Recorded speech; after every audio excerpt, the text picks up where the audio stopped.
Assalamualaikum warahmatullahi wabarakatuh. Bismillahirrahmanirrahim. Alhamdulillahi rabbil alamin. Wassalatu wassalamu ala asyrafil anbiya'i wal mursalin wa ala alihi wa sahbihi ajma'in. Bagi kata majlis, marilah sama-sama kita memulakannya dengan membaca Ummul Kitab Al-Fatihah.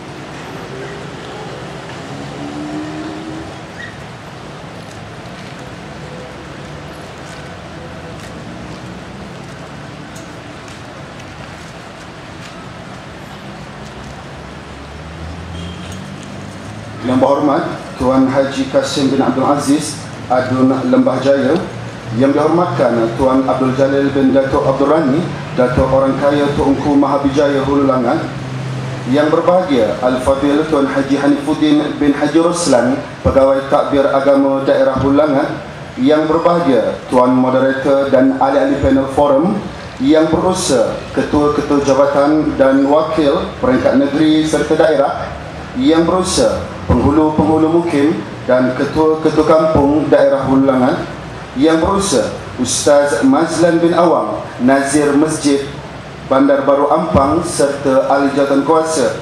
Seterusnya, hadirin muslimin dan muslimat yang dirahmati Allah sekalian. Bersyukur kita kehadrat Allah Subhanahu wa taala yang telah memberikan taufik dan hidayahnya serta memberikan kesempatan kepada kita untuk bersama-sama di majlis ilmu Forum Perdana Ehwal Islam Perangkat Negeri Selangor bagi daerah Hulu Langat pada tahun 1435 Hijrah 2014 di Masjid Bandar Baru Ampang ini. Untuk makluman sekalian yang hadir, pengurusi forum kita pada malam ini ialah yang berbahagia Ustaz Ahmad Syukri bin Yusuf, dan ahli panel forum kita yang pertama ialah yang berbahagia Ustazah Nur Hafizah binti Musa, dan panel kita yang kedua pula yang berbahagia Dr. Azhar bin Yaakob.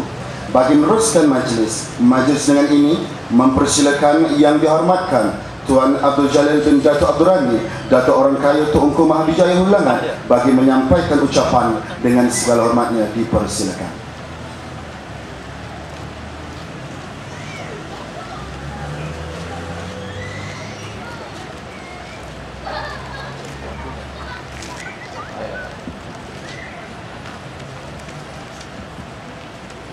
Bismillahirrahmanirrahim.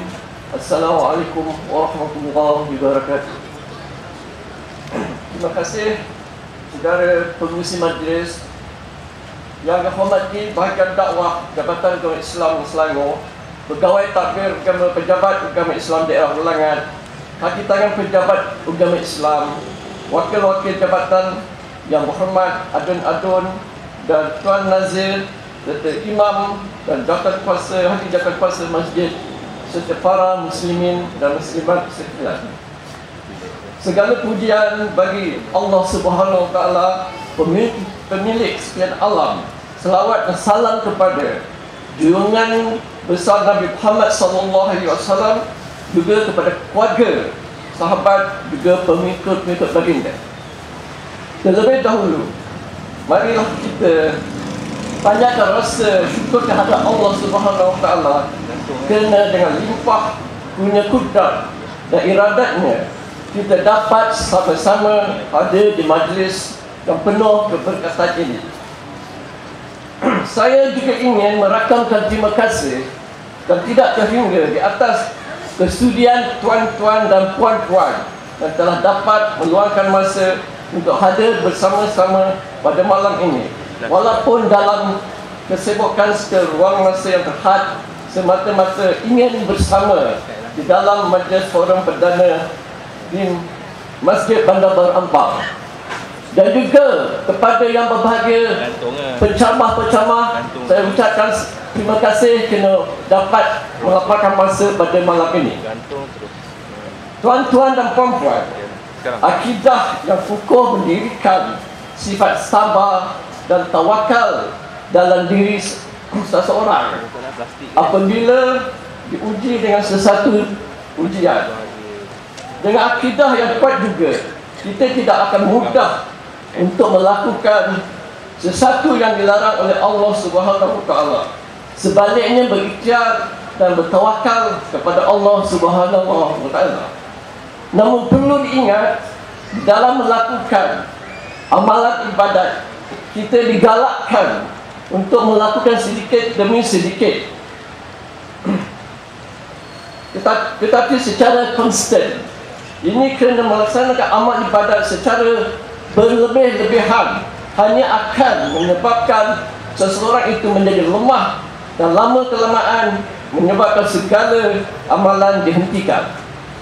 Tuan-tuan dan puan-puan, dengan melakukan amalan sunnah sedikit demi sedikit tanpa meninggalkan ibadat fardu, insya-Allah aspek akidah dapat dikukuhkan sekaligus menjadi ubat kepada rohani yang sedang sakit. Tuan-tuan dan puan-puan, sebelum saya mengakhiri ucapan saya, sekali lagi saya mengucapkan terima kasih kepada semua pihak yang terlibat dalam menjayakan majlis ini. Semoga segala usaha kita akan diberkati Allah. Sekian, wabillahi taufiq wal hidayah. Wassalamualaikum warahmatullahi wabarakatuh.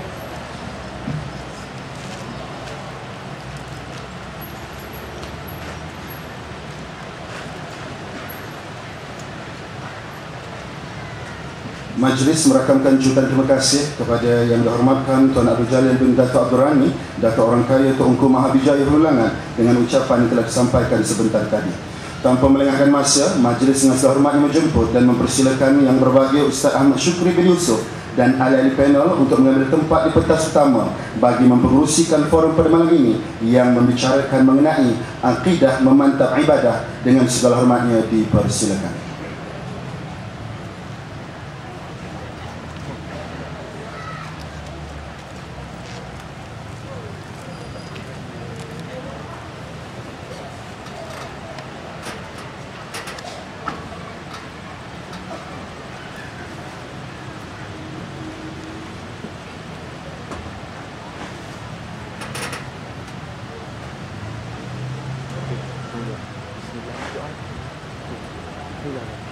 Assalamualaikum warahmatullahi wabarakatuh.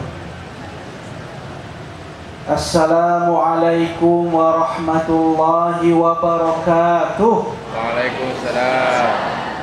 Innal hamdalillah nahmaduhu wa nasta'inuh wa nastahdihi wa nastaghfiruh wa nathiqu bihi wa natawakkalu alaihi wa na'udzu billahi min syururi anfusina wa min sayyiati a'malina. Man yahdihillahu fahuwal muhtad wa man yudlil falan tajida lahu waliyyan mursyida. Asyhadu an la ilaha illallah wahdahu la syarikalah wa asyhadu anna Muhammadan abduhu wa rasuluh. Allahumma salli wa sallim ala hadha an-nabiyil karim wa ala alihi wa sahbihi wa tabi'ina bi ihsani ila yaumil hasyri wal jaza', amma ba'd. Alhamdulillah, pertama-tamanya marilah kita mulakan pertemuan kita pada malam ini untuk kita panjatkan rasa syukur kita kepada Allah Subhanahu wa taala.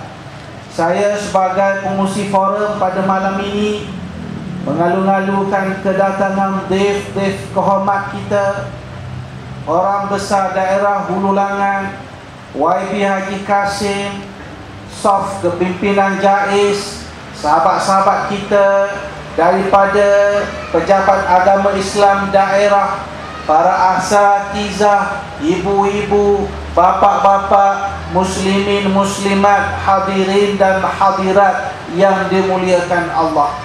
InsyaAllah pada malam ini forum kita yang dianjurkan oleh JAIS tajuknya Akidah Memantapkan Ibadah. Saya fikir kita setuju bahawa soal ibadah, soal akidah merupakan sebagai soal pokok di dalam kehidupan kita. Sebab itu kita dalam solat kita isytiharkan inna salati wa nusuki wa mahyaya wa mamati lillahi rabbil alamin. Maksudnya inna solati, sesungguhnya solatku, wa nusuki,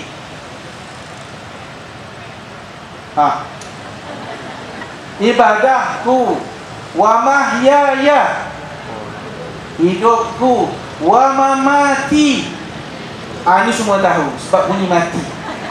Lillahi rabbil alamin, kerana Tuhan sekalian alam.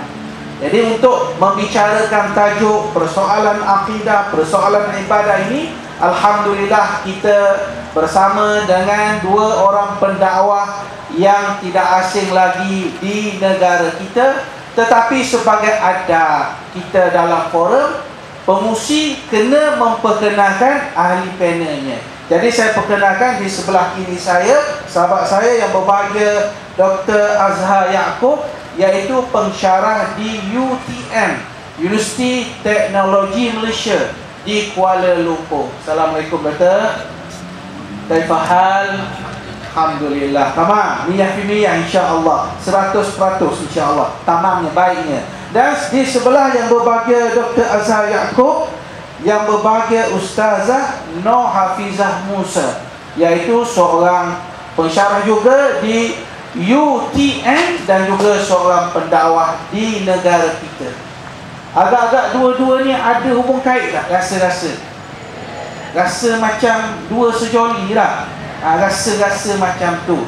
Jadi bagi yang belum mengetahui, takut nanti dua-dua duduk bisik-bisik, apa pula bisik-bisik tu ustaz-ustazah ni. Mereka adalah pasangan suami isteri. Saya ada juga isteri tapi tak ada di sini. Ada di pentas, ada di tempat tuan-tuan dan puan-puan insya-Allah. Baik, jadi bagi memulakan soalan yang pertama, mungkin saya nak pergi pada Ustaz Azhar, mungkin lebih kepada bagaimana untuk kita memahami tajuk kita pada malam ini. Akidah itu sebenarnya boleh memantapkan ibadah kita. Fal yatafaddal mashkura. Silakan Ustaz. Bismillahirrahmanirrahim. Assalamualaikum warahmatullahi wabarakatuh. Waalaikumsalam. Alhamdulillahi rabbil alamin. Wassalatu wassalamu ala rasulillahil amin wa ala alihi wa ashabihi ajma'in. Yang saya hormati Al-Fadil Ustaz Ahmad Syukri Yusof selaku pengurusi forum perdana kita pada malam ini, Al-Fadilah Ustazah Nur Hafizah Musa selaku ahli forum, Def kehormat, seterusnya tuan-tuan dan puan-puan, hadirin muslimin dan muslimat yang dirahmati Allah sekalian. Terlebih dahulu nak tanya khabar. Apa khabar semua tuan-tuan dan puan-puan? Alhamdulillah. Sehat ya? Hello, sehat tak? Ya. Okey. Kalau sehat, boleh tak kita takbir dan Ustaz nak minta tuan-tuan dan puan-puan respon paling kuat. Boleh tak? Boleh. Takbir. Allahu Akbar. Okay, alhamdulillah. Nyata sehat sungguh. Hadirin muslimin dan muslimat sekalian, akidah memantapkan ibadah. Bukti bagaimana akidah memantapkan ibadah ialah berlakunya pada diri orang yang memiliki akidah yang benar, akidah tauhid, akidah mengesahkan Allah Azza wa Jalla, ialah dia akan melakukan setiap sesuatu itu yang terbaik pada pilihan mereka berdasarkan kepada apa yang dinyatakan oleh syarak. Maknanya, kalau kita tengok seseorang itu dalam bab beribadah lebih kurang saja, solatnya lebih kurang saja, rajin ada, malas ada, dan banyak malas pada rajin, katakan bagaimana akidah orang ini tidak mantap. Contoh lain, dalam bab makanan umpamanya, kalaulah kita hadirin muslimin dan muslimat sekalian tidak cakna dan tidak prihatin dalam bab memilih makanan, mana yang halal, mana yang syubhah, mana yang haram, mana yang bermanfaat, mana yang merosakkan badan kita, katakan sesungguhnya kita tidak mantap dengan akidah kita. Ustaz akan bawa satu contoh yang terang dan nyata. Hari ini hadirin sekalian, hari Jumaat. Kita pada malam ataupun hari Jumaat, hadirin sekalian, disunatkan membaca surah apa tuan-tuan? Surah Al-Kahfi. Pada surah Al-Kahfi, Allah Azza wa Jalla menceritakan tentang kisah Ashabul Kahfi, di mana Ashabul Kahfi ini adalah sekumpulan anak remaja seramai 7 orang yang digambarkan oleh Allah Azza wa Jalla mereka ini beriman, maknanya memiliki akidah yang kukuh. A'udzu billahi minasyaitonir rajim. Innahum fityatun amanu. Sesungguhnya mereka itu adalah pemuda-pemuda yang beriman. Apa makna beriman? Memiliki akidah yang kukuh. Jadi apakah kelebihan apabila mereka ini memiliki akidah yang kukuh? Jawabnya, mantap ibadah mereka. Mantap macam mana? Apabila mereka ini dikepung oleh raja yang zalim, akhirnya Allah Azza wa Jalla mengarahkan mereka supaya bersembunyi dalam satu gua yang dikenali hari sebagai Ashabul Kahfi dan juga Gua Al-Kahfi.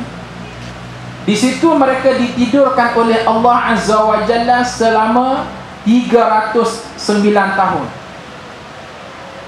Lama ni tuan-tuan. Hatta hari ini pun siapa yang suka tidur, ini merupakan bakat Ashabul Kahfi ni. Terutama sekali tidur masa ceramah. Apabila mereka bangun daripada tidur, maklum sajalah 309 tahun tak makan tak minum, lapar yang teramat sangat. Bila lapar, maka salah seorang diarahkan untuk keluar daripada gua, turun ke bawah untuk membeli makanan. Belilah nasi lemak, teh tarik sebagai contoh. Tetapi bagaimana hadirin sekalian, indah apabila memiliki akidah yang kukuh, biarpun lapar yang teramat sangat, tetapi di kalangan mereka sempat hadirin sekalian nasihat menasihati, dan nasihat mereka dirakamkan oleh Allah Azza wa Jalla pada surah Al-Kahfi ayat 19. A'udzu billahi minasyaitonir rajim. Thumma ba'athnahum.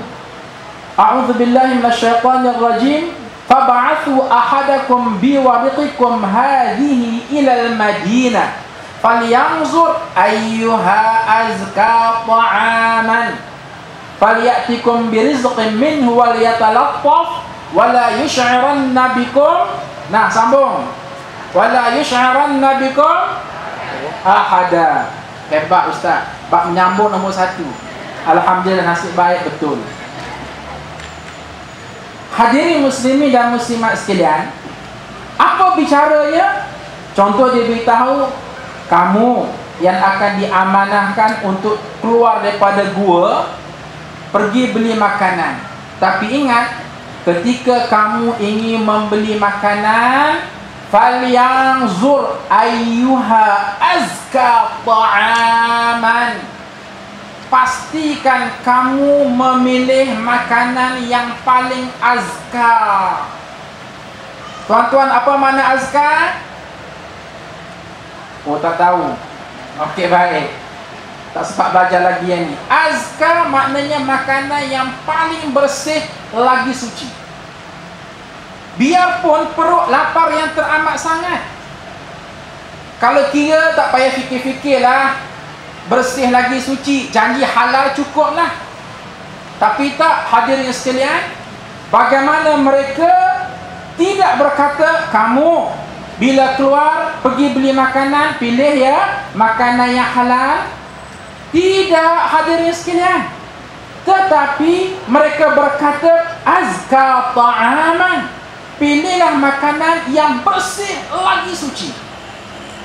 Para ulama tafsir ridwanullah ta'alaihim ajma'in ketika mana menghuraikan makna ini, mereka mencipta satu kata kunci. Tuan-tuan catat, ni kata kunci ni mahal ni, tak ada kat Maidin. Kata kunci yang berbunyi, setiap makanan yang halal belum tentu bersih dan suci, tetapi setiap makanan yang bersih dan suci pasti ia adalah makanan yang halal. Ulang suara, kau tak sempat catat. Okey, ibu-ibu, tuan-tuan dan puan-puan, kata kunci, makanan yang halal belum tentu bersih dan suci, tetapi makanan yang suci dan bersih pasti ia adalah halal.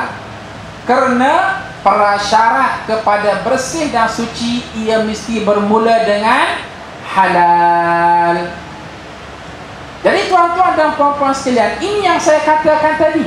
Bagaimana lantaran mereka ini innahum fityatun amanu, mereka ini memiliki akidah beriman kepada Allah, dan mereka tahu bagaimana mereka mesti melakukan yang terbaik demi memantapkan ibadah. Alang-alang hatta lambak makanan minuman pun tak cukup sekadar halal, tetapi azka ta'aman, bersih lagi suci. Mungkin tuan-tuan bertanya, Dato' Azhar tak faham dah, halal bagaimana, bersih suci macam mana? Contoh, kita ambil contoh yang pertama. Katakanlah selepas kita berforum, kita keluar nak balik ke rumah, kita singgah di restoran. Hadirin sekalian, restoran paling famous di Kuala Lumpur apa nama? Iskandar. Apa nama? Iskandar. Restoran Mama. Paling famous. Semua tempat ada. Dibuka 24 jam, tak pernah tutup sampai kiamat. Okey. Kita ambil contoh yang pertama. Beza di antara makanan halal dengan makanan azka ta'aman. Ambil saja restoran A dan restoran B. Kita masuk ke restoran A dan juga seseorang itu masuk ke restoran B. Masuk ke restoran A, order makanan. Mak, panggilan manja bagi mama. Order teh tarik roti canai. Ni di restoran A ni. Selang 5 minit, tiba-tiba datang serve roti canai teh tarik kepada kita. Kita pandang atas, pandang bawah, pandang atas, pandang bawah. Rupa-rupanya itu adalah mamak Hindu. Maaf ya, itu ialah mamak Hindu. Nampak dia punya apa nama ni? Nara kat dahi tu. Wah, kita pun perasan rupa-rupanya aku ni singgah di kedai mamak Hindu. Tengok cashiernya Hindu, yang bancuh tehnya Hindu, yang buat roti canainya Hindu. Okey, hadirin sekalian, kes yang kedua, masuk ke restoran mamak. Selepas 5 minit datang. Tengok-tengok, Masya Allah, rupa-rupanya mamak Muslim, Ahlu Sunnah wal Jamaah. Pakai kopiah, serban, baru sejak tadi baca surah Yasin dan akhbar harakah. Ni contoh. Baik. Ni faham kan? Faham. Baik. Tuan-tuan dan puan-puan yang dirahmati Allah sekalian, soalan Ustaz, sila jawab. Apa hukum makan roti canai, halal ke haram? Halal. Respon, halal. Apa hukum minum teh tarik, halal ke haram? Halal. Soalan ketiga, dengar baik-baik. Where the money drop? Apa hukum makan roti canai di kedai mamak Hindu, halal ke haram? Haram. hukum minum teh tarik di kedai mamak ini halal ke haram? Halal. Teh tarik apa haramnya? Sekadar air, teh dan susu. Roti canai apa haramnya? Sekadar gandum, gula dan minyak. Tapi di sana adanya implikasi hukum. Orang di kedai yang pertama tadi, sifatnya sekadar halalan. Kedai mana? Kedai mamak Hindu tadi. Berbeza dengan kedai mamak Muslim. Bukan sekadar halal, tetapi sifatnya apa dia tuan-tuan? Azka ta'aman. Justru ayo kita posisikan diri kita. Kalau kita benar-benar memiliki halawatul iman, kemanisan iman, akidah yang mantap, maka pada masa itu kita akan memilih agak-agak kedai restoran A ke B? A ke B? Macam tak kuat jawab ni, confused tak dibuatnya. B. Nah, B. Kenapa kita pilih B? Datang daripada iman yang kuat. Kalau iman kita tohor, iman kita cetek, iman kita longgar, tak apa, just pada minum teh tarik je, apa haramnya. Ini bicara iman yang longgar, akidah yang tak mantap. Tetapi bagi orang yang akidahnya mantap, dia kata, aku bukan sekadar nak memilih makanan yang halal, tetapi aku memilih azka ta'aman. Datang daripada mana? Datang daripada akidah yang benar-benar takwa kepada Allah Azza wa Jalla. Sekian, terima kasih. Wallahu a'lam. Terima kasih kepada yang berbahagia Dr. Azhar. Ngejut breaknya. Saya pun terkejut tadi. Baik tuan-tuan yang saya hormati, yang saya kasihkan. Jadi kita tengok tadi mukadimah daripada Dr. Azhar, memberi contoh yang mudah kepada kita kaitan di antara makanan harian kita dan juga persoalan ibadah kita dan akidah kita. Cuba bayangkan, itu baru kita kata makanan daripada sumber ataupun mungkin yang ada keraguan.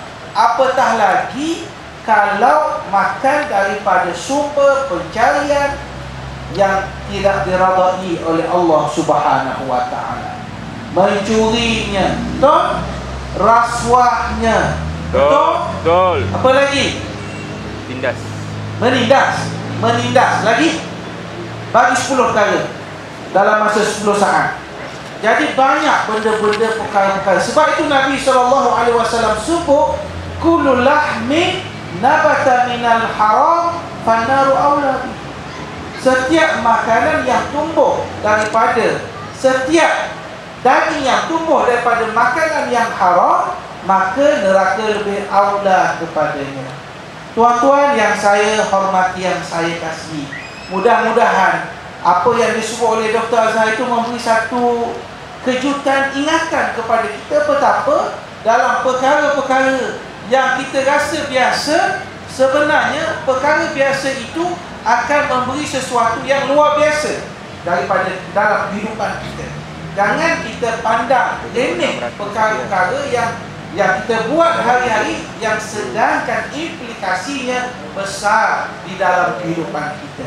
Saya nak pergi kepada yang berbahagia Nur Hafizah Musa, Ustazah Nur Hafizah Musa. Datang sekali tadi Ustazah. Sekali, satu kereta lah. Baik, Ustazah, bila kita sebut tadi akidah memantapkan ibadah dan Dr. Azhar beri satu contoh yang ringan, mudah, tapi sebenarnya boleh memberi suatu ingatan kepada kita. Saya nak pergi pada Ustazah, soalan saya ini lebih kurangnya ialah bila kita dah sebut akidah memantapkan ibadah, bagaimana kita sebagai umat yang disebut sebagai akhir zaman, umat akhir zaman kita, umat Rasulullah SAW yang berada di akhir zaman, kita nak mengambil panduan-panduan daripada Al-Quran, daripada hadis Nabi SAW, supaya kita sentiasa menjadi umat yang betul-betul menjaga akidah kita, akidah Ahlussunnah wal Jamaah. Yang kedua, pada masa yang sama betul ibadah kita, kena ibadah kita, ketundukan kita kepada Allah, sehingga ibadah kita diterima oleh Allah Subhanahu wa taala. Silakan.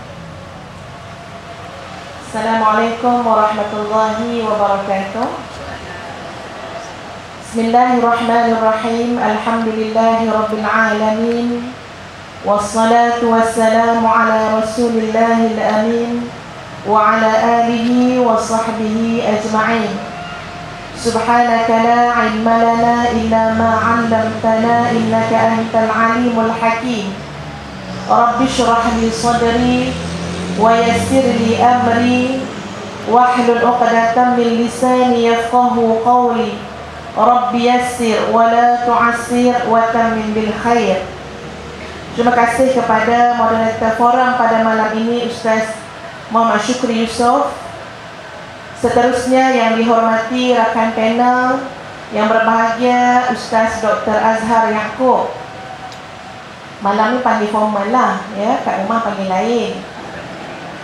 Seterusnya yang dikasihi lagi dihormati penganjur forum kita pada malam ini, dan yang amat dekat di hati puan-puan, tuan-tuan, ibu ayah, kakak-kakak, adik-adik, anak-anak sekalian. Sekali lagi salam dari Ustazah. Assalamualaikum warahmatullahi wabarakatuh. Waalaikumsalam. Nasi ayam, ikan bakar, tuan-puan apa khabar? Jawab dengan pantun. Dia tak aci lah. Tuan-tuan dan puan-puan sekalian, syukur kita pada Allah Azza wa Jalla, ya, memungkinkan pertemuan kita pada malam ini. Dan Ustazah cuba untuk mempermudahkan bahasa Ustazah, ya, supaya dapat lekat mudah-mudahan dalam ingatan dan hati kita tentang tajuk yang kita bincang. Kita bercakap tentang akidah. Akidah ni apa dia, tuan-tuan? Ustazah tahu, tuan-tuan dan puan-puan tahu apa itu akidah, tapi ni nak nak menguatkan lagi. Akidah ialah keyakinan. Yakin. Yakin letak kat mana? Kat dalam. Dekat dalam hati. Lawan yakin apa dia? Ragu-ragu. Ustazah nak minta kita semua malam ni, tuan-tuan, nak tanya satu soalan paling besar. Sebenarnya kat dalam diri kita ini, dalam diri umat di luar sana, jiran-jiran tetangga kita, masyarakat kita, yang ada apakah keyakinan atau ragu-ragu? Sebab sebut senang, sebut tu senang, ya, tapi tengok ibadah menjadi satu terjemahan daripada akidah. Kalau tengok ibadah tak seberapa, itu maknanya cakap dia yakin, tapi tak seberapa. Tuan-tuan dan puan-puan sekalian, Ustazah nak bagi gambaran macam mana kehidupan dengan keyakinan sangat berbeza dengan kehidupan dalam keadaan ragu-ragu yang menjadi masalah ummah hari ini. Ustazah bawa satu contoh lah, tuan-tuan. Dia katalah akak-akak ni suami ajak pergi kenduri kahwin, kawan dia. Kan cuti sekolah baru ni banyak kenduri kan, ya? Ajak pergi kenduri. Dia kata kawan lama dia nak mengahwinkan anak. Kita pun tanya kat mana rumah dia, bang? Ada di Ceras rumah dia. Yelah, Ceras tu besar. Taman mana satu? Entahlah, tak apalah, kita pergilah cari. Tengok ada kemah kan tu, yelah tu. Ya? Nampak tak, tuan-tuan? Ini cerita orang ragu ni. Tapi suami kita dia mengajak pergi kenduri kahwin. Ikutkan je lah. Naiklah kereta. Mana bang yang kita nak tuju ni bang? Ada kan tu? Kan kita tanyalah mana-mana kemah tu. Betul ke ni rumah kawan saya? Tuan-tuan, agak-agak perjalanan tu berakhir dengan elok ke berakhir dengan gaduh? Agak-agak lah. Kalau Ustazah boleh tahan nak gaduh ni, ya? Kalau itulah perjalanan dia, masuk lorong sini, keluar lorong sini, masuk dengan tebal ke tanya ni, ke rumah dia ni, ke rumah. Sebab apa? Sebab kita buat sesuatu dalam keadaan yang tidak yakin. Yang itu ke bang? Yang itu ke bang? Sudahnya tidak ada ketenangan, tidak ada kebebasan, tidak ada ketenteraman. Yang mudahnya apa? Ini alamatnya.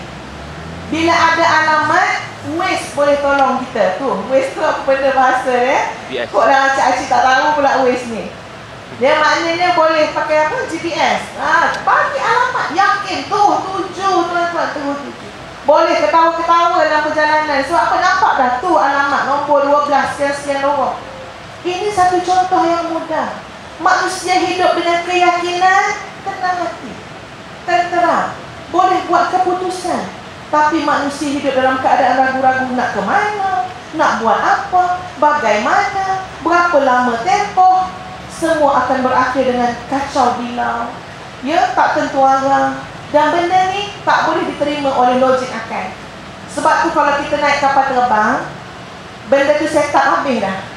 Kecuali MH370, wallahualam lah. Saya tak tahulah yang itu. Ya, tapi kalau ikut adat biasa, set up dah. Nak ke mana, berapa lama perjalanan. Sebab dia menentukan berapa banyak minyak perlu diisi. Dan benda ini sebenarnya gambaran kepada kita memang tak boleh hidup dalam keadaan ragu-ragu. Tak boleh buat keputusan. Macam mana? Betul ke tak betul? Nak ikut yang mana? Ramai orang ikut tu, ikutlah sama-sama. Ya, tak boleh buat keputusan sebab apa? Ragu-ragu. Dan ini yang nak ditanam oleh Islam, keyakinan. Nak diasah daripada lahir sampai tua, sampai mati bertemu Allah. Menjadi soalan pertama kat langit sana, akidah, keyakinan. Tuan-tuan, Ustazah bawa contoh. Ya, supaya kita ni tak cakap dia yakin dengan Allah, tapi sebenarnya tak berapa nak ada. Ustazah bawa contoh lah. Katalah ini ibu-ibu kita ni, ya, kaum wanita ni, ingin nak mandi kolam kan. Dapatlah pergi masuk swimming pool yang muslimah semua lah ni, ya. Kan orang Ampang ni dia tak masuk yang campur-campur ni, ya. Dia pergi muslimah semua. Berenang-berenang lah dengan kain tudungnya, ya. Berenang, dah nak berenang sangat. Tiba-tiba tuan-tuan, nampak kat ujung air sana macam ada satu benda panjang yang berenang juga ke arah kita. Bukan orang panjang tak ada hal. Ya, ini benda panjang. Ini dari segi binatang-binatang, haiwan-haiwan yang panjang tu. Ya, yang bahasa Inggerisnya snake. Saya nak tanya jujur dengan kaum wanita. Kalau itu yang berlaku kepada kita, apa kita buat? Kadang-kadang tak berlaku lah, ya. Apa yang kita buat? Lari. Tak kira profesor ke, ustazah glamour ke, apa ke, berlari keluar, mencicit-cicit lari. Kenapa kita sanggup lari sampai dalam alur lari ni? Kerana kita yakin yang amat sangat. Ini binatang memudaratkan. Ini binatang boleh menyebabkan kesusahan kepada kita. Tidak ada keraguan sikit pun. Tak payah nak fikir, nak ragu-ragu. Dia ni mudarat tak mudarat? Dia kan cacing ni, mudarat tak mudarat? Kalau dah namanya yakin, bertindak tu. Patut kebang-kebang, patut main berlari. Itu namanya yakin. Kita duk kata yakin dengan hari akhirat. Kita kata yakin dengan Allah, yakin dengan qada qadar. Mana terjemahan pada keyakinan? Mana amalannya? Mana tindakannya? Mana orang yang lari dari maksiat? Mana orang yang berlari kepada Allah kerana keyakinan tersebut? Itu yang kita nak tanya diri kita sendiri. Yang kita sebut akidah ni benda dalam keyakinan kepada Allah. Dan Ustazah menyimpulkan tuan-tuan, nak tambah kuatkan akidah keyakinan pada Allah ni paling kurang 3 cara.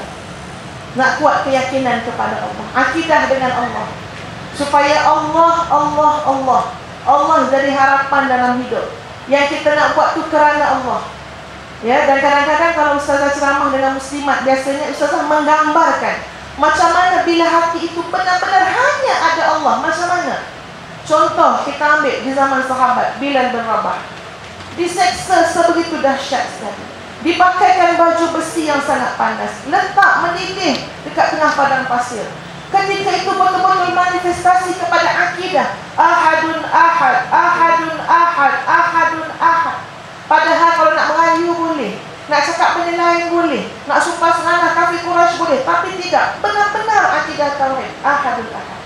Sama macam Sumayyah, wanita pertama yang syahid. Ahadun ahad, ahadun ahad. Abu Jahal sula dia sampai dia meninggal dunia. Ustazah nak bagi gambaran macam mana nak bagi dalam hati kita ini benar-benar Allah. Contoh tuan-tuan, ada satu hari Ustazah naik kapal terbang. Lepas peristiwa MH ni lah, MH ... tu, ya. Tak adalah saya takut sangat naik kapal terbang, ya. Tapi hari tu Allah nak uji kapal terbang yang Ustazah naik memang bergegar-gegar macam yoyo. Dia kapal terbang yang ada kipas kat depan tu.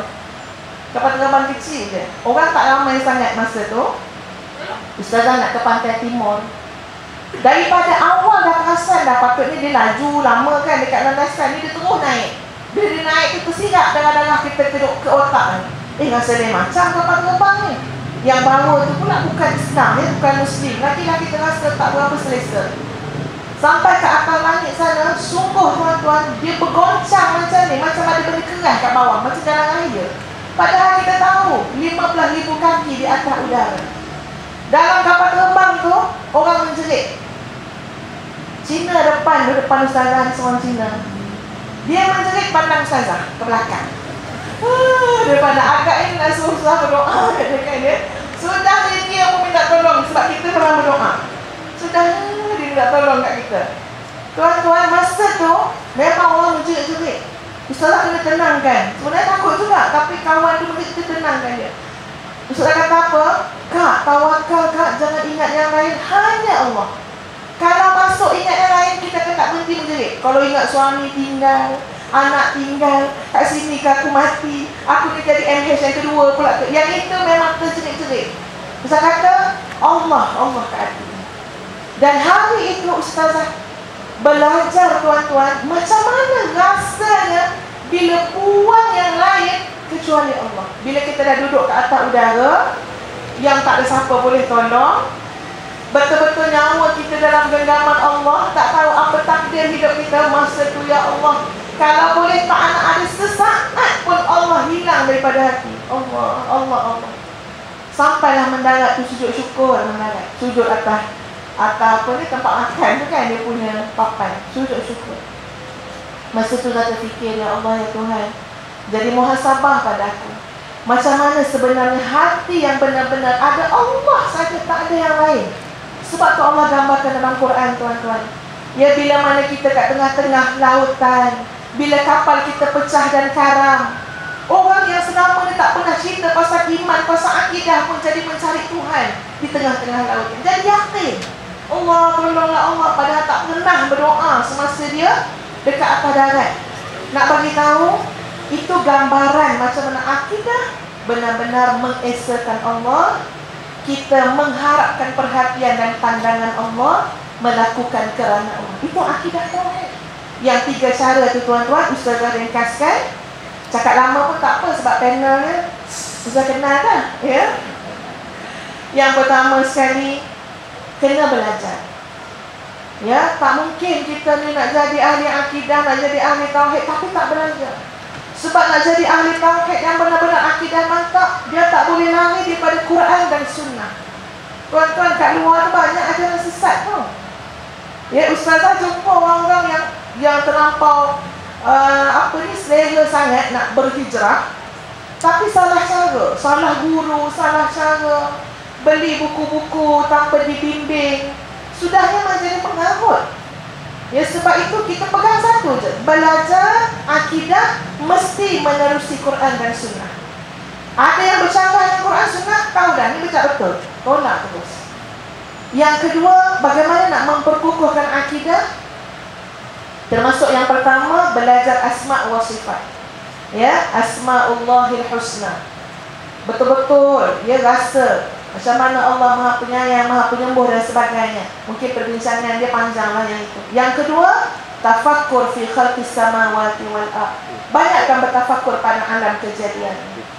Banyakkan mengkaji. Sebab tu sebenarnya saintis-saintis, ya, ahli-ahli teknologi, mereka ada ruang untuk semakin mantap akidah dengan Allah. Sebab mereka mengkaji semua ciptaan Allah Azza wa Jalla. Yang ketiga, tuan-tuan, melihat kepada takdir kehidupan kita dan orang lain. Baca takdir hidup ni. Ya, apa hikmahnya? Nanti kita akan tahu, ya Allah, ya Tuhan, dulu aku susah, sekarang aku senang. Kita akan tahu bahawa Allah itu sangat dekat. Ya Allah, rumah tangga aku tak Allah, agaknya apa hikmahnya untuk aku ya Allah. Rupa-rupanya Allah nak mendengar ya doa kita, permohonan kita. Allah nak bagi bahagia. Tapi tak ada makna kebahagiaan rumah tangga kalau tidak kedua-duanya dibawa dekat dengan Allah. Allah uji sekejap rumah tangga itu supaya bahagia setelah dekat dengan Allah. Jadi kita mengungkap hikmah. Termasuk cerita MH370. Ya, tiba-tiba ada pula orang datang bawa tikar terbang. Naik atas tu bertiga. Bawa pula apa benda dia bawa bawa pula kelapa. Berapa biji siapa tak tahu lah. Bawa siap teropong sekali. Sampai hari dia teropong tak nampak. Ya. Ini ada hikmahnya. Orang-orang nak mengenal Allah, nak mengenal akidah, dia berfikir, ya Allah, kenapa Engkau izinkan kami semua malu jadinya dengan peristiwa tu. Anak-anak kita kat Mesir tu kata seminggu tak nak masuk kuliah sebab profesor asyik sebut benda tu je. Malu rasa, seolah-olah macam orang Malaysia yang akidah tak betul belaka. Tapi Ustazah fikir, puan-puan, kenapa Allah izinkan benda tu? Memang memalukan kita orang Malaysia. Tapi Ustazah fikir khurafat telah menjadi sebati dalam masyarakat. Sebab tu Allah tunjukkan, ya, khurafat tu banyak dah. Padahal ya, kalau kita benar-benar membesarkan Allah dalam hidup, tak berlaku. Ya, kita hari-hari bercakap Allahu Akbar 100 lebih sehari yang kita dengar dan kita cakap. Tapi tak membesarkan Allah. Sudahnya besarkan pokok kelapa, besarkan tikar terbang, besarkan apa bendanya. Allahu Akbar azan tahu apa kali. Allahu Akbar iqamah. Allahu Akbar angkat takbir. Kemudian kita nak berpindah rukun. Allahu Akbar. Banyak Allahu Akbar. Tapi Allahu Akbar hanya di mulut, bukan letak pada keyakinan Allah yang maha besar dalam hidup. Selama mana tak berbekas dalam keyakinan kita Allah yang maha besar, kita tengok dalam masyarakat melambat-lambat benda besar yang lain. Dan Allah izinkan benda itu berlaku, biar kita boleh berfikir hikmahnya. Maknanya orang-orang seperti tuan-tuan dan puan-puan terus dengan usaha amar ma'ruf nahi munkar, mengajak manusia untuk menanam akidah keyakinan kepada Allah. Orang ada akidah, hatinya bahagia, hatinya senang. Akhir daripada Ustazah Omar Mukhtar sebagai contoh, dikejar, dicari oleh berpuluh-puluh, beratus, beribu tentera Perancis, ya, yang masa tu nak menjajah Libya.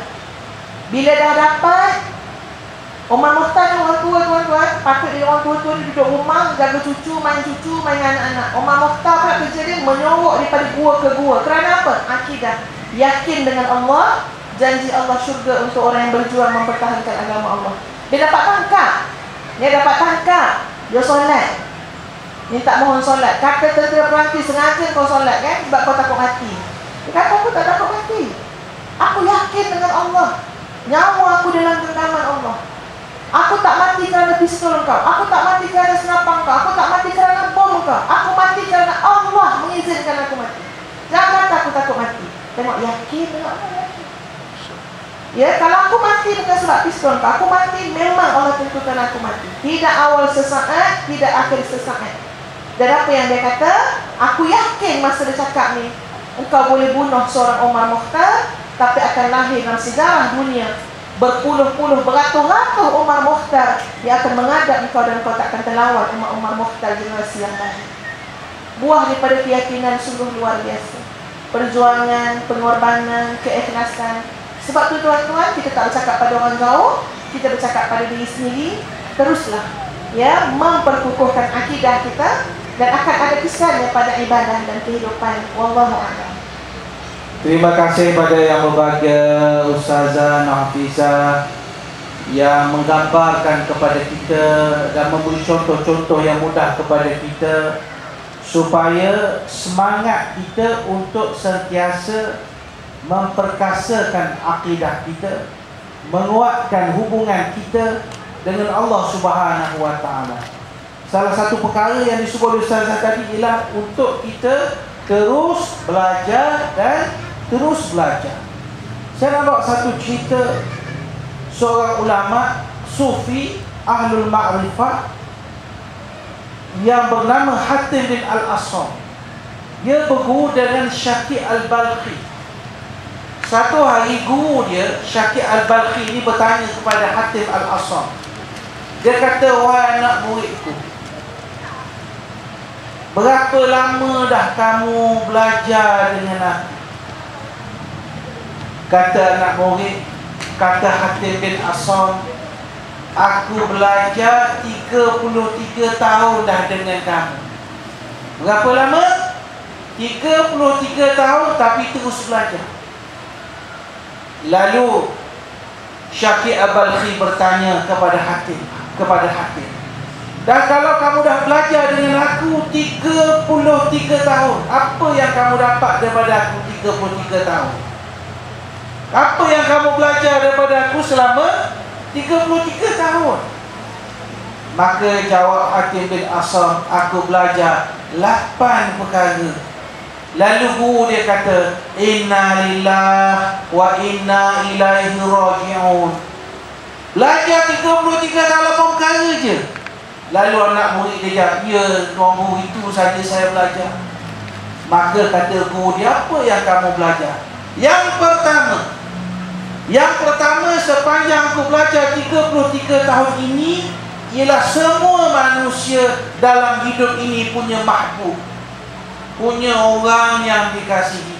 Setiap orang kita ni ada orang yang kita kasih. Mungkin isteri kita, mungkin suami kita, mungkin anak kita, mungkin cucu kita, mungkin kawan kita, mungkin imam kita, mungkin siap kita. Ada orang yang kita sayang. Jadi kata Hatim, semua orang ada orang yang dia sayang. Dan aku melihat setiap orang bila dibawa ke kubur, orang yang disayangi itu, kekasih itu mengiringi ke kubur. Semua orang akan lihat kekasih dia, orang yang dekat dengan dia sampai ke kubur.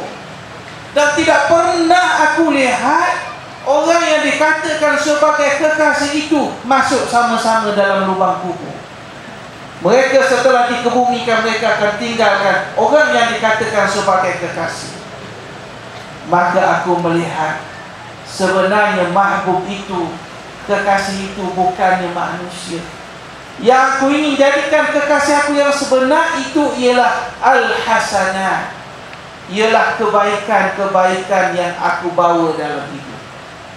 Tuan-tuan, puan-puan, cuba bayangkan, setiap daripada kita akan tinggalkan dunia ini dan kita akan tinggalkan segala-gala, walaupun orang yang dekat dan kita tak akan ikut kita.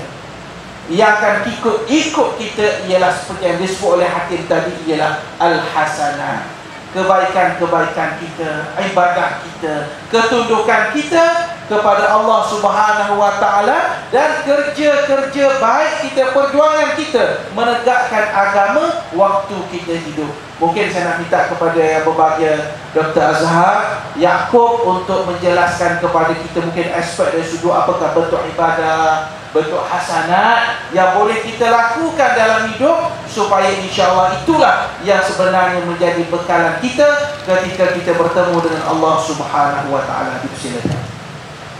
Terima kasih kepada Ustaz. Tuan-tuan dan puan-puan muslimin dan muslimat sekalian, Ustaz nampak senyap je buah khemah. Ada masalah ke? Tak ada masalah kan? Okey. Dengar elok ya.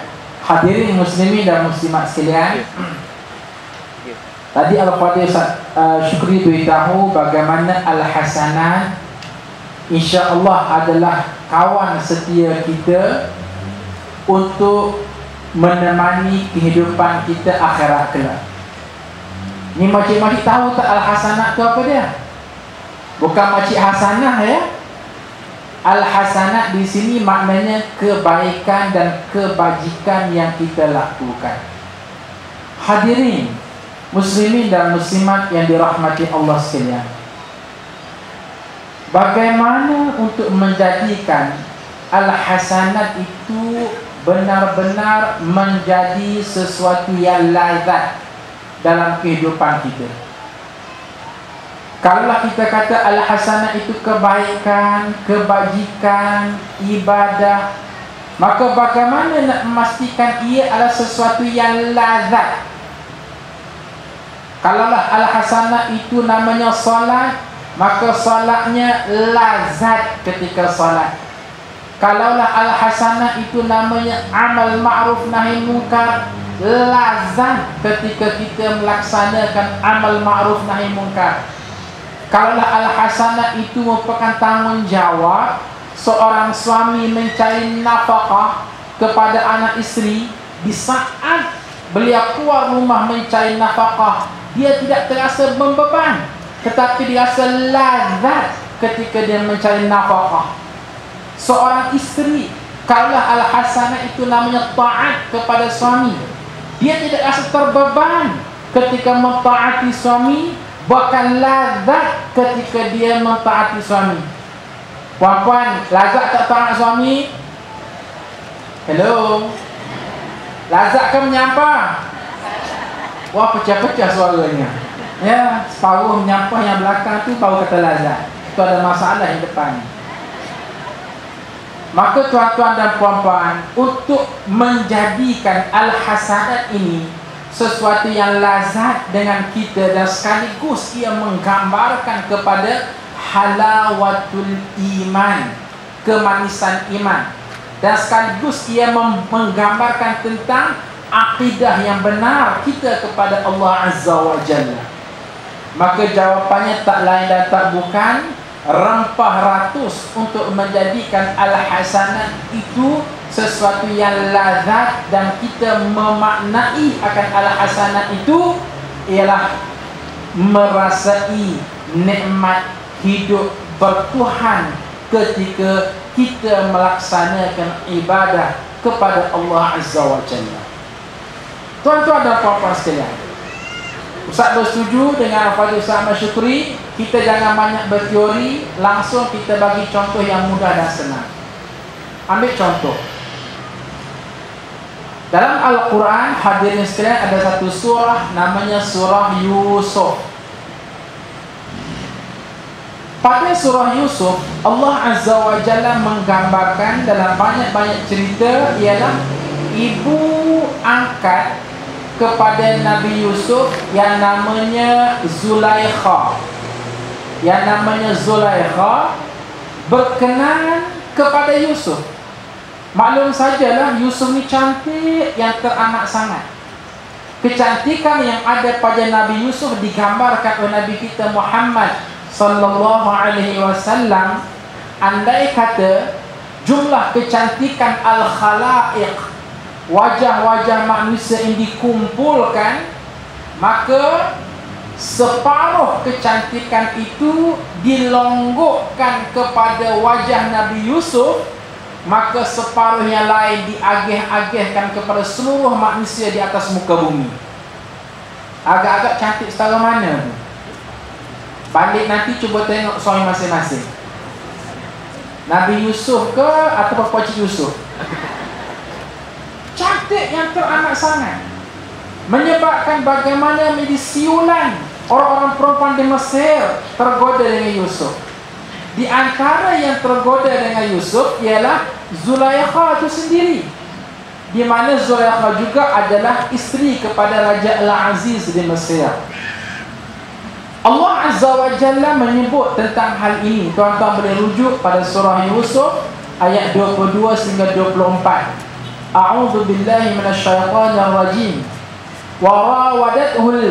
Warawadathu, maka bermulalah Zulaikha fi baitiha an nafsi wa ghallaqatil abwab wa qalat hayta lak qala ma'adzallah innahu rabbi ahsana mathwaya innahu la yuflihul zalimun wa laqad hammas bihi wa hamma biha laula an ra'a burhana rabbih kadzalika nasrifa anhu as-su'a wal fahsya innahu min ibadina. Sambung. Sudah. Yasin boleh Ustaz. Innahu min ibadina al-mukhlasin. Sadaqallahul azim. Warawadathu, maka bermulalah Zulaikha menggoda Yusuf, yang mana Yusuf itu tinggal di rumah Zulaikha. Cara goda macam mana? Allah gambarkan rawada kepada mereka yang belajar ilmu Al-Quranul Karim, bahasa Arab. Kalimah rawada ini disebut isim atas wazan mufa'alah, bermakna berkali-kali Zulaikha goda Yusuf. Tapi Yusuf ni kata orang buat dek je. SMS Yusuf tak balas, email Yusuf tak balas, tweet Yusuf tak balas. Wah, kecewa sekali Zulaikha. Akhir sekali Zulaikha guna plan B. Apa dia? Pergi suatu hari menceroboh masuk dalam bilik Yusuf. Wa ghallaqatil abwab. Zulaikha tutup. Bila masuk, dia pergi satu demi satu pintu dalam bilik Yusuf, dia kunci. Tutup, krek, kunci. Tutup, krek, kunci. Tutup, krek, kunci. Krek tu bahasa Ampang. Okey, baik. Wa ghallaqatil abwab. Kemudian apa lagi? Yusuf tergaman, makcik aku nak buat apa ni? Tak terfikir nak buat maksiat. Wa qalas, maka berkatalah Zulaikha, hai talak. Hai talak ini, tuan-tuan, adalah kalimah menggoda yang disertakan dengan action yang menggairahkan. Kalimah menggoda, hai talak. Wahai Yusuf, I love you Yusuf. Itu makna hai talak. Hai talak, coming baby. Itu makna hai talak. Ni faham tak ni? Okey. Beserta dengan perbuatan yang menggodakan. Sambil sebut I love you, sambil buka sanggul. Sambil sebut I love you, sambil selak betis. Sambil sebut I love you, hai talak, sambil buka butang baju. Ni tuan-tuan yang lelaki bergerak misal ni buat apa? Jangan fikir lebih Okey. Hai talak, wahai Yusuf, jom mari kita berzina dua. Hadirin sekalian, nikmat hidup bertuhan ada pada Yusuf. Apa respon Yusuf? Qala ma'adzallah. Yusuf respon, na'udzubillahi min dzalik. Innahu rabbi ahsana mathwaya. Sesungguhnya Tuhanku adalah sebaik-baik tempat aku berlindung, dan sesungguhnya tidak akan berjaya orang-orang yang melakukan kezaliman. Makcik, tolong taubat kepada Allah. Makcik, tolong kembali ke pangkal jalan. Makcik, tolong istighfar banyak-banyak. Jangan buat kelakuan yang tak baik ini. Akan tetapi Zulaikha buat tak peduli saja. Terus dia goda Yusuf. Walaqad hammas bihi wa hamma biha. Sehinggalah sampai ke kemuncak. Walaqad hammas bihi. Yusuf, Zulaikha sampai ke peringkat mulai tergoda kepada Yusuf. Wa hamma biha. Dan Yusuf juga mulai tergoda kepada Zulaikha. Terjemahan tu mungkin tak sedap rasanya. Ustaz guna terjemahan lain. Walaqad hammas bihi. Mulailah Zulaikha itu naik ra kepada Yusuf. Ni bahasa Kelantan. Orang Kelantan faham tak ni? Okey, naik ra. Sama Syukri orang Ganu, lebih kurang lah. Lagi teruk bunyi tu. Okey, baik. Wa hamma biha. Dan Yusuf pun mulai naik ra kepada Zulaikha. Naik ra ni meram bulu roma sampai ke dahirnya. Maknanya Yusuf pun tak larat juga. Hai talak, datanglah. Yusuf hampir tergoda. Tetapi laula arra'a burhana rabbi kadzalika nasrifa 'anhu su'a wal fahsya. Innahu min ibadina al-mukhlasin. Bahasa mudahnya, kalaulah tidak kerana Yusuf itu ingat kepada Allah, ingat kepada syurga Allah, ingat kepada neraka Allah, ingat kepada dosa dan pahala, pasti Yusuf akan terjebak melakukan dosa dan maksiat. Apa makna tuan-tuan dan puan-puan? Maknanya tak lain dan tak bukan untuk menjadikan al-hasanat kita ini betul-betul lazat dan manis, sentiasa bawa Allah, Allah, Allah, Allah dalam hidup kita. Salat, ingat kepada Allah, bukan selain daripada Allah. Puasa, zakat, haji, ingat kepada Allah, bukan selain daripada Allah. Bersedekah, berinfak, ingat kepada Allah, bukan selain daripada Allah. Taat kepada suami, ingat kepada Allah, bukan lain daripada Allah. Bila kita melakukan sedemikian rupa, barulah kita akan terasa yang berat akan jadi ringan apabila kita lakukan itu kerana Allah. Dan kita terasa bagaimana Allah sedang memerhati kita. Tuan-tuan dan puan-puan, terutama sekali yang perempuan, ibu-ibu, sila jawab soalan ustaz. Untuk seorang isteri taat kepada suami, mudah ke payah? Wah, jujur jawab, payah. Bagus. Okey. Tak kuat, mau dengar jawapan. Okey, tuan-tuan, ibu-ibu, untuk seorang isteri diminta taat semacam kepada suami, masa muda, masa tua, masa miskin, masa kaya, masa cantik, masa huduh, masa aman, masa perang.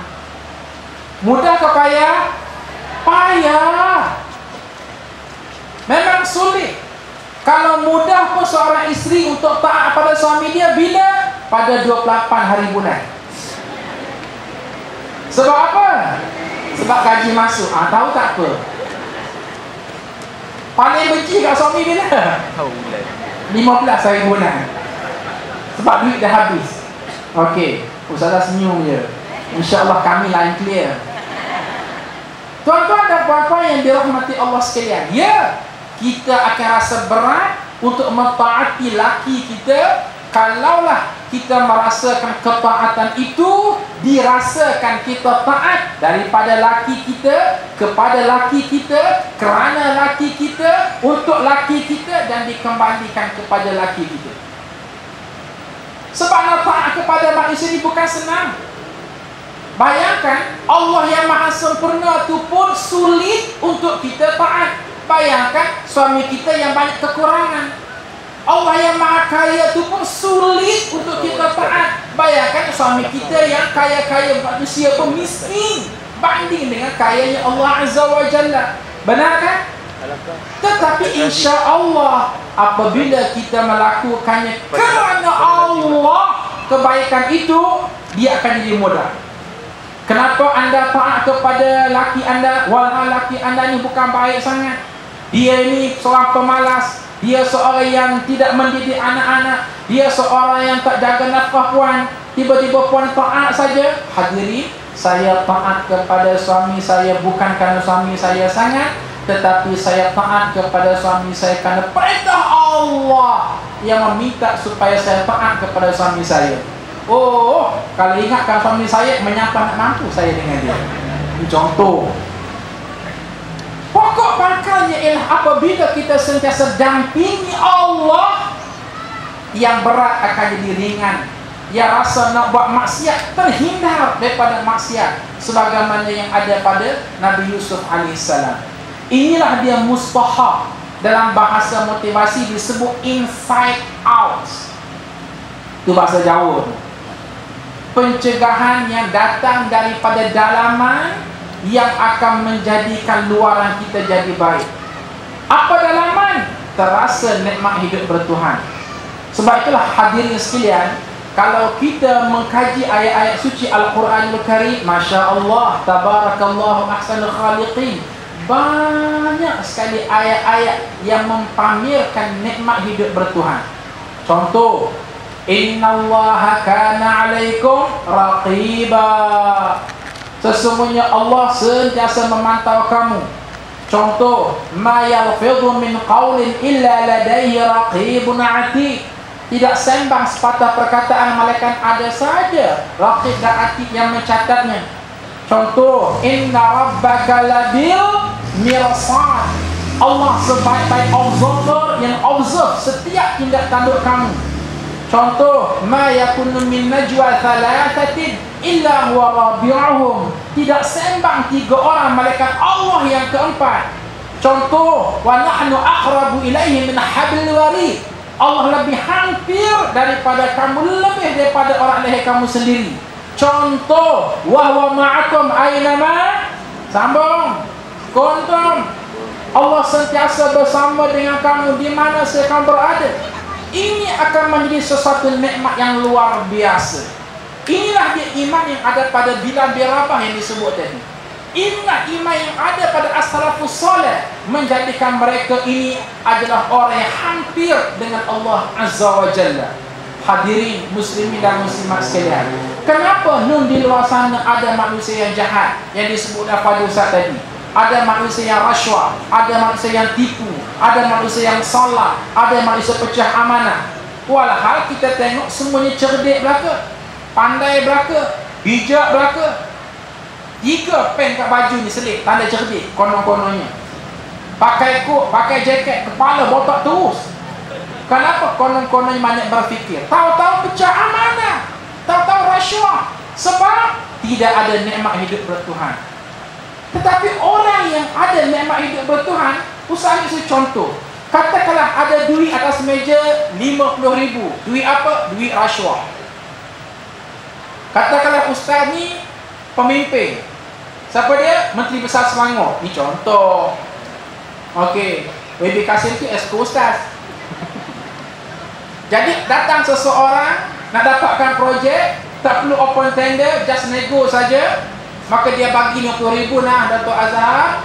Saya bagi kepada kamu 50,000, tak payah open tender, just beri pada saya. Duit apa tuan-tuan? Duit rasuah.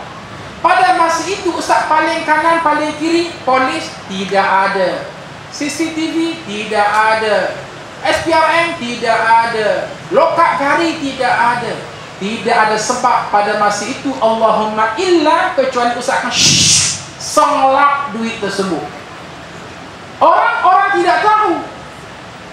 Tapi ingat, kalau kita ada nikmat hidup bertuhan, dhamir, hati kecil kita akan berkata, benar, CCTV tidak ada. Tapi Allah ada. Mereka ada. Akhirnya lumpuh nak buat dosa, lumpuh nak buat jenayah. Indah dia al-hasanat, menjadi mantap bila ada nikmat hidup bertuhan. Wallahu a'lam. Jazakallah khairul jazak kepada yang berbahagia Dr. Azhar Yaakob. Rasa tak dia berhenti mengejut? Rasa saya berterkejut. Astagfirullahaladzim, istighfar. Tuan-tuan, puan-puan yang saya hormati, yang saya kasih, kita terus berada dalam forum anjuran JAIS pada malam ini, dan ini adalah dibuat untuk peringkat daerah di Hulu Langat. Dan insya-Allah program-program seperti ini di bawah kepimpinan negeri sekarang ini diadakan di seluruh Selangor supaya satu usaha, satu ikhtiar supaya masyarakat lebih dekat dengan ilmu. Tuan-tuan, kita kalau dekat dengan ilmu, kita kalau ada ilmu, orang tak boleh tipu. Sebab itu ajaran sesat yang ada sakit-baki di Selangor ni ada 2 punca besar. Yang pertama ialah jahil. Jahil tak ada ilmu, tak belajar. Satu. Yang kedua, dia tak asuh. Dia tak asuh kepada guru. Dia silap guru dan dia tak asuh kepada guru. Itu sakit bagi itu masih ada.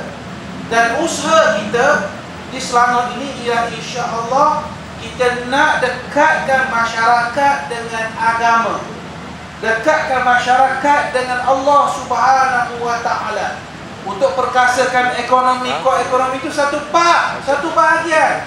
Tapi bab yang kedua ialah untuk mendekatkan diri kita, keluarga kita, masyarakat kita, anak-anak kita kepada agama. Untuk itu, bila saya sebut anak-anak kita sebut keluarga kita, kita sebut suami kita, kita sebut isteri kita, saya mohon kepada yang berbahagia Ustazah Noh Hafizah di round yang kedua dan round yang terakhir, Ustazah, ini untuk memberi pencerahan kepada kita bagaimana akidah yang mantap, bagaimana ibadah yang sahihah, ibadah yang betul, ibadah yang benar itu, yang diamalkan itu insya-Allah memungkinkan lahirnya keluarga sakinah, keluarga bahagia, keluarga yang dijanjikan oleh Allah Subhanahu wa taala dengan keberkatan. Dipersilakan. Terima kasih Ustaz. Tuan-tuan dan puan-puan yang Ustazah kasih sekalian, malam semalam Ustazah berceramah. Forum dia, tajuk dia ialah Cintai Sungai Kita. Tak pernah dah bertahun-tahun ceramah, tak pernah lagi forum tajuk Cintai Sungai. Tapi subhanallah, bila dah diberikan amanah bercakap tentang cintai sungai, alhamdulillah tuan-tuan dan puan-puan sekalian, dalam perbincangan forum tu, rupa-rupanya ini sangat berkait dengan apa yang kita bincang juga, akidah. Macam mana kita kata cintai sungai boleh berkait dengan akidah? Sebab Ustazah tak nak kita faham tuan-tuan dan puan-puan, bila sebut ibadah daripada akidah, oh kita nampak dalam masjid, solat, puasa Ramadan, zikir pakai tasbih, baca Quran semata-mata. Sedangkan sekarang, ya mungkin depan Ustazah ni ramai ni pemimpin-pemimpin masyarakat ni, ya Ustazah rasa bertanggungjawab untuk benar-benar membuka perspektif kita melihat ibadah itu bukan ibadah khusus saja. Tuan-tuan dan puan-puan sekalian, ambil contoh yang semalam tu lah, yang Ustazah berceramah pasal cintai sungai. Menjaga kebersihan, mengurus, ataupun kita kata memelihara alam sekitar, itu datangnya daripada akidah seorang mukmin yang benar-benar mengesakan. Datang daripada akidah. Ustazah nak memberikan maksud yang sebenar ke cerita sungai itu, ya, tapi ini dia rumah tangga, keluarga, pendidikan kebersihan, pendidikan kekemasan, pendidikan akhlak. Ini adalah hasil daripada akidah. Tuan-tuan dan puan-puan, saya percaya datang ni semua baik-baik, soleh-solehah lah tu. Ya, sebab tak perlu lampu yang banyak, tapi dah bersinar-sinar dah. Ya, cahaya iman tu memancar-mancar. Yang tak datang, wallahu a'lam. Yang datang yang Muhammad baik. Dan Ustazah nak menekankan tuan-tuan, terlampau luas yang dikatakan sebagai terjemah daripada akidah, termasuk keadaan persekitaran rumah tangga kita, termasuk keadaan masjid, surau dalam Korea. Ustazah terpaksa sebut terang-terang, ya, macam mana kekecewaan hati kecil Ustazah melihat kadang-kadang masjid yang tidak terurus, terutama tandas. Tuan-tuan, kita cakap berlega-lega bab akidah. Sekejap akidah takbir, alhamdulillah, tak komen yang itu. Tapi tolong tuan-tuan, image syiar Islam dilihat di tandas, dilihat pada kebersihan. Ini terjemahan akidah, bukan yang solat semata-mata dalam masjid. Tuan-tuan dan puan-puan sekalian, ya, ini di antara benda yang menjadi duka cita di pihak kita semua, sikap umat Islam yang benar-benar kurang menggambarkan akidah yang mantap kepada Allah. Sebab itu ada seorang ulama kata, kita melihat Islam di Perancis walaupun tak ada orang Islam kat Perancis. Tapi kita pergi Mesir, kita melihat orang Islam tapi tidak melihat Islam. Ada orang yang sebut macam tu. Sebab ajaran Islam yang kita kata kita ada akidah Islamiah ini, tapi tak nampak di mana diterjemahkan akidah kita, ya, yang mengesakan Allah, taat pada Allah, jaga syariat Allah dan sebagainya. Tuan-tuan, kalau tengok, ya, beberapa hari saya tengok, kan ini kan musim bola kan, ya, tuan-tuan ni minat bola tak ni? Tengok ke bulat kepala tu minat ni, ya. Ustazah tengok, Ustazah bukan minat bola, tapi Ustazah tengok satu berita macam mana Jepun lawan mana, dan Jepun kalah, tapi mereka kutip sampah dalam stadium. Itu style kalah. Kita kalau kalah, goodbye lah, tinggal stadium tu, letup ke seat racun, biar terbakar-bakar seat kursi tu, ya. Tapi orang Jepun bukan Islam, tetapi ajaran Islam tu semacam mereka yang faham. Mereka kutip sampah, laser kamera, peringkat antarabangsa ambil ni gambar ni. Satu dunia dengan mudah mengenali Jepun, sikap Jepun, kerana tadi akhlak itu, tabiat itu, sikap itu menjadi satu syiar yang menggambarkan imej kepada negara Jepun. Ustazah nak sebut tentang syiar masyarakat Islam. Ini dia kebersihan yang menerjemahkan akidah, yang Ustazah nak bawa keluar sikit daripada ruang lingkup ibadah yang khusus. Sedih kadang-kadang tuan-tuan dan puan-puan pergi tengok telekung kat tempat muslimat, polkadot. Tahu polkadot dekat sini?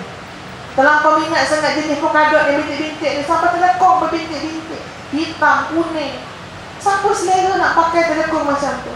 Tapi Ustazah puji ada beberapa tempat yang subhanallah menjadi inisiatif jamaah muslimah dekat masjid tu. Dia buatkan ratib tiap-tiap minggu, bawa pergi dobi. Kita buka Quran Allah sedap nak solat, bau bersih. Itu image yang sebenarnya menerjemahkan. Kita lihat tak? Kita terasa tak yang Allah melihat kerja buat kita sehari-hari? Tapi kalau masjid surau tandasnya, ya, daripada Ramadan tahun lepas tercaput dia punya insel tu, sampai Ramadan 2020 takkan dibaiki. Yang ini cukup mengecewakan. Ustazah ada question mark lah, persoalan lah, macam mana ni sebut tentang akidah kalau begini keadaannya. Tuan-tuan, satu hadis menyebut, ini menggambarkan luasnya ibadah itu yang menggambarkan akidah. Hadis yang menyebut sesiapa yang potong pohon bidara, Allah akan rendahkan wajahnya dalam neraka. Ustazah masa baca hadis riwayat Abu Daud tu kata, kenapa potong pokok bidara rendahkan muka dalam neraka? Baca tafsirannya, rupa-rupanya mana-mana orang, ya, yang menyebabkan tersekatnya manfaat kepada orang lain. Hatta kita kata sebatang pokok yang rendang, ada orang tumpang berteduh, ada orang boleh tolong, boleh duduk bawah pokok tu jual-jual burger. Kita pergi sakit hati tak ada sebab apa-apa, kita potong pokok tu. Nabi kata direndahkan wajahnya dalam neraka. Ini gambaran tuan-tuan, ibadah itu luas yang menerjemahkan akidah dalam diri kita. Abu Darda sebagai contoh, dia tanam pokok. Masa tu dah tua sangat dah. Sahabat datang kata, apalah kamu tanam-tanam pokok, bukan boleh makan. Abu Darda kata, benar, aku tak boleh makan, tetapi di saat anak cucuku memetik buah, aku memetik pahala dalam syurga. Tengok akidah, yakin janji Allah. Allah membalas, ada syurga, neraka, ada dosa, pahala. Menjadikan umat Islam bersungguh-sungguh bersaing untuk melakukan kebaikan. Dan semua ini tuan-tuan bermula di rumah. Sikap, tabiat, akhlak, penanaman akidah, semuanya bermula di rumah. Ya, jadi Ustazah memang mensyukuri sangat ibu-ibu kita zaman-zaman dulu, walaupun taklah terpelajar sangat macam kita, tak adalah sijil bergulung-gulung, tapi banyak teladan yang kita boleh belajar daripada mak ayah kita dulu. Sebab mereka mendidik dengan contoh teladan. Ustazah tak malu nak cakap tuan-tuan dan puan-puan sekalian, ya, kalau dalam bab contoh teladan dalam rumah ni, Ustazah banyak belajar daripada ibu mertua Ustazah. Macam mana cara nak layan suami dengan baik. Ya, kadang-kadang kita ni, boleh tahan juga ni. Biasa cakap pasal pakai mic. Jadi kat rumah bila tak ada mic, suara tinggi, ya. Ada juga masa-masa suara tinggi. Tapi pernah sekali Ustaz kata, Ustaz tu kenal kan, Ustaz yang sebelah ni lah, ya. Ustaz kata, Ma dia kata tak pernah belajar tinggi. Ma tu bukan ustazah, Ma tu mak ustaz, Ma bukan ustazah, ya. Ma tak ada sijil syariah, Usuluddin, jauh sekali nak ambil PhD. Tapi sepanjang hidup dengan Ma, rasanya terlalu jarang dengar Ma mengangkat suara depan abah. Ustazah pegang ayat ini sampai hari ini, tuan-tuan. Jadi satu peringatan, dia belajar daripada orang lain bagaimana ditanam qudwah hasanah. Dan Ustazah melihat sungguh, ya, kalau mak tak suka apa pun dia diam, dia berdoa. Benda itu bukan cakap dengan mulut dia, tapi cakap tak serupa bikin, ya, tapi ditanam dalam kehidupan berkeluarga yang nanti implikasinya dalam kehidupan masyarakat yang lebih luas. Ya, termasuklah ibadah yang kita faham, ibadah khusus, ibadah umum, ibadah yang sangat luas. Jadikanlah Ramadan ini, ya, mudah-mudahan 30 hari yang kita boleh menanam tabiat yang baik dalam rumah tangga kita. Ya, kita cakna dengan orang lain, buat apa-apa pun berjamaah dan sebagainya. Ya, dan semua itu adalah terjemahan daripada akidah. hujung daripada ustazah sekali dengan conclusion dah ni. Penggulungan ustaz tutup terus lah. Lepas tu mungkin Dr. Azhar nak tutup. Ustazah pun dalam sebagai orang yang dah makin tua juga, ustazah meletakkan satu benda dalam hidup ni. Ya, mohon kita sama-sama cuba dan sama-sama mendoakan kita dapat capai. Ustazah letak satu ayat sebagai slogan dalam hidup mutaakhir inilah. Ustazah kata, saya nak melakukan kebaikan dengan bahagia. Ya, nak melakukan kebaikan dengan bahagia. Sebab tuan-tuan, bila kita ada akidah yang mantap, pasti bahagia. Yang berlaku kadang-kadang kita buat baik tapi sakit hati. Betul tak ibu-ibu? Ya, bukan main baik lagi ngelayan suami, tapi hatinya bahagia ke sakit? Sakit. Ya, suami bukan main lagi bawa nafkah. Ya, tapi sebenarnya hati tu berbulu je rasa. Dia banyak duit, kita kena bagi nafkah. Contohnya lah, buat baik tapi hati sakit. Buat kejamal kat masjid. Kan kejamal tu kebaikan, tapi lepas 2-3 hari telefon orang kawan. Tengoklah Haji Dolah bukan datang pun dia. Ya, dia mesyuaratkan main berlondang bercakap dan bekerja tak datang. Tengok kita menerjemahkan hati yang tidak bahagia, padahal kita telah dipilih Allah untuk buat kebaikan. Dan ini tentang akidah tuan-tuan. Karena kita ada akidah seperti mana disebut dalam surah An-Nahl ayat 97. Mana-mana lelaki perempuan yang beramal soleh, beriman dengan Allah, Allah akan ganjari dengan kehidupan yang bahagia. Dan Allah akan balas lebih baik dari apa yang kita lakukan. Itu akidah, keyakinan pada Al-Quran, pada Allah. Jadi pada ustazah, kita yakin semua yang kita buat dalam hidup kita, Allah tak pernah terlepas pandang. Allah ganjari dengan yang lebih baik. Dengan sebab itu, kita nak tengok hati kita bersih tidak, akidah mantap ataupun tidak, biar kita boleh rasa bahagia tiap-tiap kali kita meniatkan kebaikan dan melakukan kebaikan. Tak perlu tunggu orang puji baru nak bahagia. Tak perlu tunggu suami bagi hadiah baru nak bahagia. Ya, sebaliknya bila kita buat baik, alhamdulillah bahagia. Allah tengok dan Allah pasti ganjari dengan yang lebih baik. Ya, wallahu alam daripada ustazah. Assalamualaikum warahmatullahi wabarakatuh. Terima kasih pada yang berbahagia ustazah. Sedikit pengumuman di sini, kereta Honda Locking WFP 6088. WFP 6088. Mohon dialih serta. Baik Ustaz, Dr. Azhar, kita dah ada di penghujung pertemuan kita pada malam ini. Mungkin ada sesuatu yang terakhir yang doktor nak sampaikan kepada kita juga di pentas ini dan juga kepada hadirin dan hadirat yang bersama kita pada malam ini. Silakan. Okey, terima kasih kepada Ustaz. Tuan-tuan dan puan-puan hadirin muslimin dan muslimat sekalian, kita pun dah lewat 9.45. Dia biasa forum dia mesti tamat 9.30. Kalau selepas 9.45 itu sudah bid'ah. Jadi tuan-tuan dan puan-puan sekalian, kembali kepada tajuk kita, akidah memantapkan ibadah. Ia adalah satu kembar siang. Akidah ataupun disebut iman dengan amal ibadah merupakan buah kepada iman. Sebab itulah dalam Al-Quranul Karim Allah Azza wa Jalla akan sebut serangkai, ya ayyuhalladzina amanu wa amilus salihat. Wahai orang-orang yang beriman. Itu namanya akidah. Mana bukti iman kamu? Lahirnya wa amilus salihat, amal yang saleh. Justru kalau kita mengatakan amanna, kami dah beriman, kami akidah yang sahih, tetapi ibadatnya meleset, ibadatnya tak sungguh-sungguh, maka maaf cakap, kita kena koreksi sekali lagi, apakah kita memiliki iman yang benar-benar jitu. Itu yang pertama. Yang kedua, hadirin sekalian, dalam beribadah pula, ambil satu kata kunci yang mudah. Marilah kita beribadah melalui slogan 3M. M pertama, mulakan dengan hal yang kecil. M yang kedua, mulakan dengan diri kita sendiri. M yang ketiga, mulai hari ini. Contoh, katakanlah kita bercakap tentang solat duha. Alahai, kecil, 2 rakaat, nipis melayang. Tapi biarkan, kita akan struggle dengan 3M ini. M pertama apa dia tuan-tuan? Mulakan dengan hal yang kecil. Tak pernah solat duha, okey, silakan buat solat duha. Perlu 12 rakaat kata, ambil saja yang nipis melayang 2 rakaat. Kemudian mulakan dengan diri kita sendiri.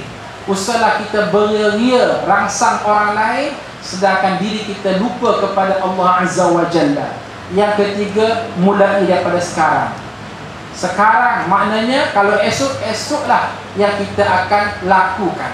Itu yang kedua. Yang ketiga, tuan-tuan dan puan-puan sekalian, ini antara yang kami berkompromi dengan anak-anak kami. Tak tahulah, kalau boleh tiru-tirulah, kalau tak boleh tiru, apakan daya. InsyaAllah hampir setiap malam mereka nak tidur, Ustaz akan beritahu kepada anak-anak Ustaz, okey, nah anak-anak Abi semua, sila angkat tangan kanan dan sila letak ke dada sebelah kiri, dan sila ikut kata-kata Abi. Apa bunyinya?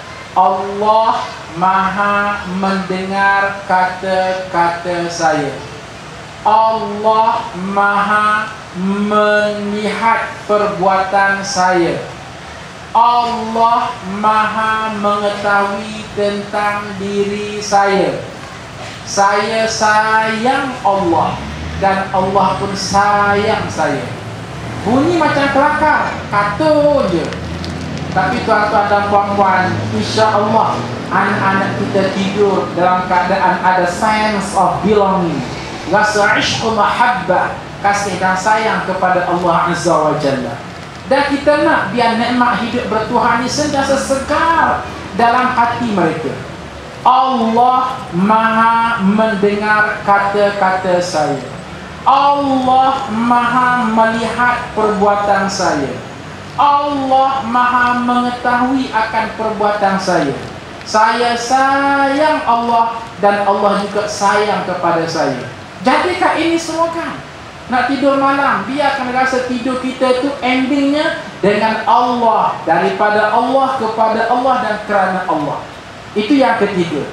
Adapun penutup yang keempat, insya-Allah akan disambung pada forum yang akan datang. Sekian, terima kasih Ustaz. Wabillahi taufiq wal hidayah. Assalamualaikum warahmatullahi wabarakatuh. I love you all semua. Terima kasih kepada yang berbahagia Dr. Azhar Yaakob, panelis yang pertama kita pada malam ini, yang berbahagia Ustazah Noh Hafizah Musa, panelis kita yang kedua, dan semua pihak yang terlibat daripada Jabatan Agama Islam Selangor, Pejabat Agama Islam Daerah, Nazir Masjid, seluruh ajitan kuasa masjid, semua yang terlibat, yang mungkin disebut ataupun tidak disebut, tetapi ingatlah setiap kebaikan yang kita buat tidak akan dilupakan oleh Allah Subhanahu wa taala. Pengusi mungkin dilupa nak sebut semua nama, betul? Kemampuan kita terhad, tapi Allah tidak ada hadnya. Allah Ta'ala akan menghitung, akan mengira dan akan memberi pembalasan yang terbaik daripada sesiapa sahaja yang berada dalam forum kita, yang bantu program kita, yang menjayakan program kita, yang mengajak kawan dia tadi. Mula-mula tak nak datang lah Ustazah Noh Hafizah ni, memanglah, tapi nak datang ada had, datang, tiba-tiba datang, Masya Allah. Adalu alal khair kafa'il. Orang yang tunjukkan kebaikan, dia akan dapat kebaikan tersebut. Jadi insya-Allah setiap apa yang kita buat itu mudah-mudahan diterima oleh Allah Subhanahu wa taala. Jadi mudah-mudahan kita dapat bertemu lagi dalam program-program kita yang akan datang. Untuk itu saya sudahi dengan aqulu qouli hadza wa astaghfirullahal azim li wa lakum. Wassalamu alaikum warahmatullahi wabarakatuh. Saya serahkan balik kepada pengacara majlis. Bismillah. Waalaikumsalam warahmatullahi wabarakatuh. Terima kasih ucapkan kepada yang berbahagia, pengurusi dan ahli panel forum. Mudah-mudahan forum perdana Halul Islam pada malam ini dapat memberi ilmu yang sangat bermanfaat kepada kita semua sebagai bekalan di dunia dan di akhirat nanti. Seterusnya majlis mempersilakan yang dihormatkan Tuan Abu Jalil bin Dato' Abdul Rani dengan diiringi pegawai takbir agama untuk menyampaikan curahan kepada ahli panel forum dan moderator pada malam ini. Dengan sehormatnya dipersilakan.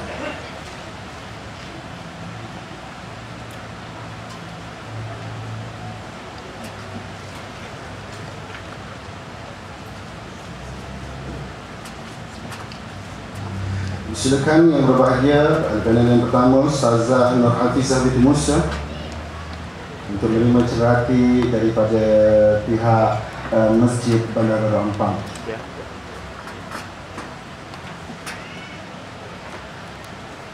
Seterusnya dipersilakan yang berbahagia Dr. Azhar bin Yaakob selaku panel kedua tahun ini.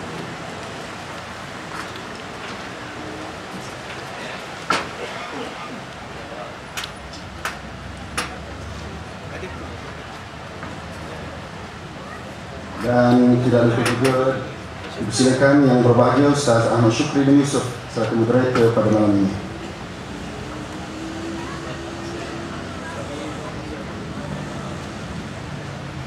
Terima kasih diucapkan kepada yang dihormatkan orang besar daerah Pulangan di atas penyampaian cerahati sebentar tadi. Setinggi-tinggi penghargaan kepada hadirin sekalian kerana sudi meluangkan masa pada malam ini, kepada semua pihak yang telah terlibat secara langsung ataupun tidak dalam menjayakan majlis forum pada malam ini, terutama pihak Masjid Bandar Baru Ampang ini. Semoga kita diizinkan untuk bertemu lagi dalam forum perdana Ehwal Islam Perangkat Negeri Selangor bagi daerah Ulangan pada masa akan datang. Seterusnya, majlis menjemput dan silakan yang dihormatkan orang besar daerah, moderator, ahli panel forum dan dijemputan ke majlis jamuan yang telah disediakan. Assalamualaikum warahmatullahi wabarakatuh.